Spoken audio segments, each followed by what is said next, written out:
Continuando con conceptos básicos, estamos tratando el tema de cirrosis hepática y nos toca hablar de varices esofagogástricas.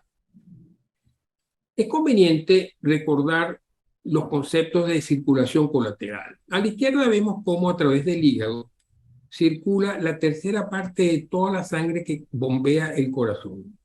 Como ustedes ven en las cifras, a través de la vena porta el flujo es de 1.200 mililitros por minuto a una presión de 7 milímetros de mercurio. Esa sangre que llega al hígado en gran cantidad necesita salir, por supuesto, y por eso el sistema venoso de salida es muy amplio y directamente comunica con la cava y con la aurícula derecha. Pero, ¿qué pasa en la cirrosis cuando hay hipertensión portal? Pues esa sangre sigue formándose a nivel del sistema portal porque la sangre va a seguir entrando, la sangre arterial al abdomen para poder nutrir todo el tubo digestivo, el vaso, etc. De manera pues que esa sangre sigue entrando, pero no encuentra salida a través del hígado porque hay un aumento de la resistencia por la cirrosis. Entonces, esa sangre tiene que buscar algún camino y va a buscar lo que uno llamaría coloquialmente como los caminos verdes. Y el sitio de mayor frecuencia con que esto sucede es hacia el esófago. La sangre portal se va a dirigir hacia el proceso, los trayectos venosos esofágicos, específicamente de la vena ácido, a través de la vena gástrica izquierda y de los vasos cortos fundamentalmente. Entonces, a medida que aumenta la presión portal, las venas de la zona de la empalizada y perforante, como se ve aquí a la izquierda, y el plexo superficial se dilatan y ocupan un lugar entonces subepitelial. Pero fíjense ustedes que si nosotros vemos en la derecha, en la gráfica de la derecha, la pared del esófago, vemos que hay unas venas profundas, muy gruesas, con una pared gruesa, pero que luego el plexo venoso a nivel del plexo superficial son venas muy pequeñas, de paredes muy delgadas, y son esas las venas que se van a dilatar, porque su pared no aguanta la presión. Y entonces forman esas lesiones prácticamente a nivel, por encima del epitelio, que son los trayectos venosos de ese tipo. A nivel del estómago también suceden cosas cuando hay hipertensión portal. Y es que nosotros podemos ver que esas varices gástricas se pueden formar en la porción superior de la curvatura menor, que hablamos de tipo 1, o en la parte del fundus gástrico, y hablamos de tipo 2. Estas últimas de tipo 2, la varices fúngica, son menos frecuentes, sangran con menor frecuencia, pero cuando sangran, pueden sangrar con mucha severidad y resultan más difíciles de manejar endoscópicamente, porque hay que utilizar realmente la visión retrógrada para hacer maniobras, etc. Por otro lado, a nivel del estómago también suceden cosas, y es que se dilatan los capilares y las vénulas de la mucosa sin que exista un infiltrado inflamatorio. Estas lesiones, estas alteraciones sangran muy poco, si es que sangran realmente. No se le puede atribuir un sangrado importante a ellas. Pero fíjense ustedes que existen desde el punto de vista endoscópico dos patrones. Cuando el fenómeno es leve a nivel pues, de la pared gástrica, lo que es la hipertensión portal, el patrón es en mosaico. Y cuando en cambio el proceso es de mayor magnitud, lo que vemos son puntos rojos. Si nosotros agarramos y le hacemos una endoscopia a un paciente cirrótico o que está comenzando la hipertensión portal, al principio puede que no tenga varices, pero vemos cómo esas varices van aumentando periódicamente a medida al transcurrir de los años.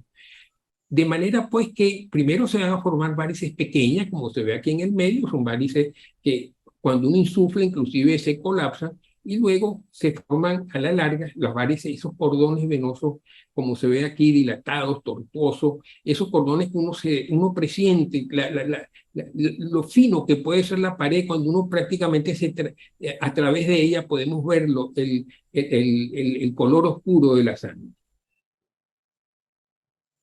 ¿Y por qué sangran estos cordones venosos? Bueno, no sangran por algo que haya pasado por allí, que haya podido traumatizar, no.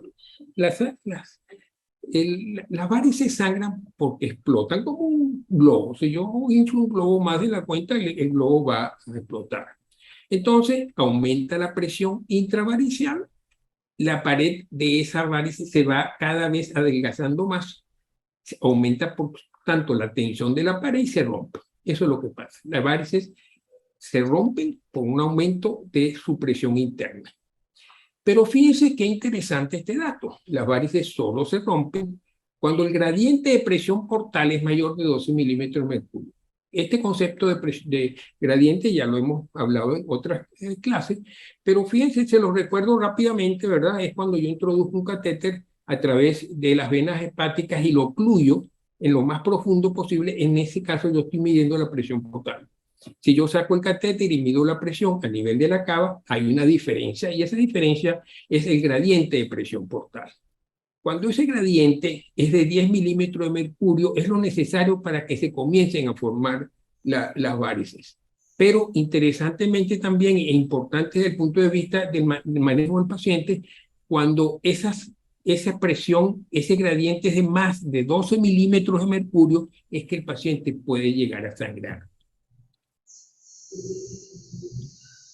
Entonces, al diagnosticar la cirrosis, el 50% de los pacientes ya tienen varices esofágicas. Los que no la tienen la van a desarrollar, como ya vimos, a través de los años. Y el 30% de los cirróticos con hipertensión portal en algún momento van a sangrar, va a tener sangrado. De manera pues que vemos que esto es una situación seria de descompensación hepática que nos va, del proceso cirrótico que nos va a llevar a esta situación. ¿Cómo puedo yo predecir, sospechar que esto va a suceder, que esas varices van a sangrar? Pero cuando las varices son muy grandes, de gran tamaño, cuando sobre las varices hay puntos rojos, cuando hay varices sobre varices, o también cuando clínicamente hay una descompensación hepática, porque entonces la posibilidad de sangrado es mayor. La mortalidad de sangrado agudo, fíjense ustedes que he puesto dos situaciones. Digo, antes de 30-50, es lo que sucedía hace unas décadas atrás. Y actualmente es de 15 a 20%, siempre y cuando se pueda disponer de lo necesario para manejar la situación. ¿Y por qué ha bajado tanto? Afortunadamente, ¿verdad? La mortalidad. Bueno, porque hemos conocido mucho mejor la parte farmacológica, hemos conocido mejor la fisiopatología, qué es lo que está involucrado, y podemos además utilizar la vía endoscópica para realizar una serie de maniobras que nos van a permitir manejar la situación. Esto requiere, por supuesto, una unidad donde exista el clínico, el gastroenterólogo, el que tiene la posibilidad de hacer endoscopia intervencionista, la posibilidad de mantener al paciente en una unidad de cuidado intensivo, etcétera. Pero si eso se logra, nosotros podemos tener un porcentaje menor de mortalidad a lo que había antes. Pero, aunque yo pueda resolver el problema del sangrado agudo, ese paciente va a tener una alta probabilidad de resangrar, hasta un 70% de pacientes a los 2 años. Sin embargo, esta posibilidad disminuye sustancialmente si yo logro bajar la presión. Si yo simplemente estoy midiendo presión, pues si yo logro un 20% menos, yo estoy logrando muy posiblemente estoy logrando un efecto positivo. Y si yo logro reducir la presión a menos de 12 milímetros de mercurio, prácticamente yo estoy casi seguro de que no voy a tener sangrado. Entonces, con estos conceptos, con todo esto que hemos visto, vamos a ver cuáles son las 3 situaciones que se nos pueden presentar en este paciente cirrótico con hipertensión portal. Primero, ¿cómo puedo yo prevenir el primer sangrado? O sea, el que el paciente sangre por primera vez. Segundo, ¿cómo puedo yo manejar al paciente que ya me llega sangrando? El hecho bastante severo, agudo, de mucha emergencia, como es un sangramiento agudo, hematemesis profusa, etc. Y tercero, ese paciente que sangró, que yo logré dominar o manejar la situación, ¿cómo yo puedo evitar que ese paciente vuelva en el futuro a sangrar? Como ya dijimos, esa posibilidad es muy alta. Entonces, prevenir el primer sangrado. Lógicamente, es lógico pensar, yo puedo prevenirlo disminuyendo la presión portal. ¿Cómo? Utilizando medicamentos vasoactivos. Pero fíjense ustedes qué interesante. A nivel del hígado, lo que hay es resistencia. Hay vasoconstricción, inclusive sinusoidal. Recuerden ustedes que a nivel del espacio de Dicey están las células estelares, que cuando se activan, ¿verdad? Ellas aumentan de tamaño, desarrollan inclusive músculos de fibras de actina y son capaces de contraerse. De manera pues que ese es uno de los factores que interviene. Hay una contracción a nivel de las vénulas, del sinusoide, etcétera, que yo pudiera en un momento dado manejar a mi favor. ¿Cómo? Produciendo una vasodilatación. En este caso yo voy a usar vasodilatadores hepáticos. Básicamente, como veremos, son los nitratos. Pero a nivel del abdomen, a nivel de la circulación esplánica, ¿qué es lo que yo quiero? Lo que yo quiero es que disminuya la cantidad de sangre que entra en el espacio portal, ¿verdad? O sea, yo lo que quiero es producir una vasoconstricción arteriolar esplácnica, que entre menos sangre. Y para eso tenemos el propanolol y nadolol. No voy a entrar en otros productos parecidos, etcétera. Vamos a situarnos básicamente en lo que utilizamos a diario. Entonces, vamos a profundizar un poquito. Dijimos que a nivel del hígado vamos a usar vasodilatadores. ¿Por qué? Van a reducir la presión venosa portal y son nitratos de acción prolongada. Vamos a actuar entonces sobre, como se ve aquí en el gráfico, a la resistencia. Vamos a disminuir la resistencia del hígado al paso de la sangre portal. ¿Qué hacen estos productos? Relajan el músculo liso vascular al convertirse en óxido nítrico. Actúan principalmente a nivel del sistema venoso y el producto que se utiliza es el 5-mononitrato disosorbide. Tiene efectos secundarios. Recuerden que todo medicamento poderoso tiene también generalmente efectos secundarios que también pueden ser poderosos, ¿verdad? En este caso, cefalea, hipotensión ortostática, promueven retención de sodio, lo cual es muy negativo para un cirrótico con hipertensión portal que ya probablemente ya está reteniendo líquido y tiene ascites. Y pueden también alterar la función renal, algo que uno cuida muchísimo en estos pacientes. ¿Qué hay de los vasoconstrictores arteriales? Bueno, dijimos que propanolol y nadolol reducen el flujo arterial esplácnico, son beta bloqueadores no cardioselectivos. ¿Qué hacen? Reducen moderadamente la presión portal en un 12 a un 16% y reducen el riesgo de sangrado hasta en la mitad de los pacientes. Una situación no es la ideal, pero es suficiente como para utilizarlo.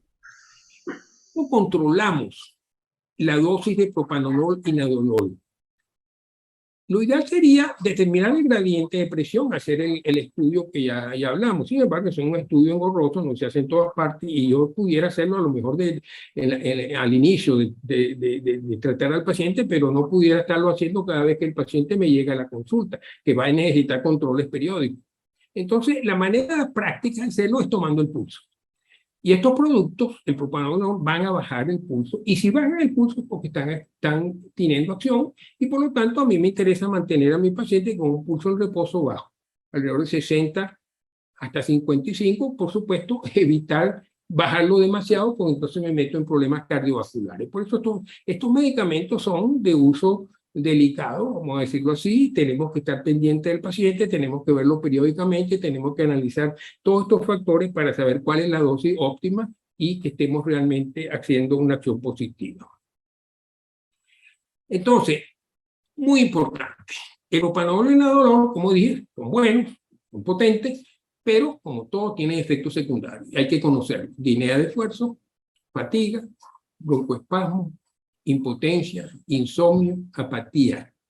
Y está contraindicado en pacientes con asma y otras afecciones pulmonares, bradicardia, cardiopatías, diabetes, insulinodependencia. Bueno, que tenemos que conocer muy bien a al medicamento que estamos usando y al paciente a quien se lo estamos indicando. Entonces, vamos a pasar entonces al sangrado del paciente agudo. Es ese paciente que se nos presenta de entrada ya con una hematemesis o varias hematemesis. Una situación realmente de emergencia, de mucha angustia para todo el personal, porque es una situación en la cual los minutos, las horas cuentan lo que se haga o no se haga. Nunca olvidar que lo primero que tenemos que hacer es reponer la volemia. Ese paciente lo primero que hay es que estabilizarlo, ¿verdad? Buenas vías, comenzar expansores plasmáticos, etcétera, para lograr estabilizar al paciente, proteger la función renal, etcétera, es muy importante. Va a necesitar lo más probable, y si se puede, evidentemente, una unidad de cuidado intensivo o algo parecido que nos permita poder mantener esa situación. Luego vamos a usar vasoconstrictores arteriales, pero no vamos a usar el nadolol, etcétera, sino vamos a usar aquellos que son de acción inmediata y que se administran por vía parenteral. Y son 5: la somatostatina, el octreótido, la vasopresina y la terlipresina. Estos productos, por supuesto, cada uno de ellos, yo puse aquí una de las dosis para que se den cuenta más o menos cuál es la situación, pero cada uno de ellos va a tener una dosis y una manera de utilizarse en forma distinta. Esto realmente puede cambiar la evolución del paciente. ¿Por qué? Porque lo podemos utilizar de entrada, ¿verdad? Inclusive se ha dicho que es posible que una ambulancia con paramédicos que vayan a buscar al paciente, que ya se sabe más o menos cuál es su situación, y pueden recibir la orden de utilizar de entrada terlipresina, por ejemplo, endovenosa, de entrada, en la casa del paciente. Esta es una situación muy especial donde existe el equipo capaz de hacer esto. De lo contrario, pues lo vamos a usar tan pronto llegue el paciente al hospital o a la clínica para empezar de entrada a manejar la situación, disminuir la presión portal. Entonces reponemos la volemia e inmediatamente comenzamos con alguno de estos vasoconstrictores arteriales esplácnicos. Pero claro está, lo siguiente constituye el manejo quizás fundamental, que es los procedimientos endoscópicos. Primero tengo que hacer una endoscopia para 2 cosas. Primero, para ver si realmente son las varices las que están sangrando, ¿verdad? Si no son otras lesiones, porque el manejo puede ser diferente. Si hay en ese momento un sangramiento activo, todo eso me va a ayudar. Pero en todo caso, yo necesito detener el sangramiento. Y la forma que se ha logrado mejor es a través de la esclerosis. Yo voy a inyectar, utilizando el endoscopio, sus canales, etcétera, yo voy a inyectar dentro del paquete venoso un esclerosante, diferentes tipos de esclerosantes que hay. Con eso yo logro tapar esa varice y por lo tanto voy a evitar que el paciente siga sangrando. Esto es muy importante y este manejo debe hacerse entonces en conjunto: volemia, vasoconstrictores y endoscopia. Eso debe ser más o menos la secuencia a seguir. Vamos a suponer que yo haga todo eso y el paciente sigue sangrando. Yo necesito realmente parar ese sangrado porque la vida del paciente corre peligro en esa situación. Bueno, hace muchos años, décadas, se venía usando los famosos balones. El balón de taponamiento esofágico. El más utilizado es el que se ve aquí en el esquema, que es el de Sengstaken-Blackenborg, que tiene 2 balones. Un balón gástrico que sirve para fijar la sonda y un balón esofágico que al inflarlo va a comprimir las venas y evita el sangramiento. Por lo menos podemos parar el sangrado durante un periodo de tiempo y puede ser útil en determinadas circunstancias si tenemos la suerte de tener un balón y que esté bueno, porque hay que revisarlo muy bien, porque como esos están guardados a veces por mucho tiempo, cuando uno lo va a usar, se da cuenta que ya hay filtración y que no está haciendo el efecto. Bueno, que hay que tener mucha precaución, cómo se pasa, y etcétera.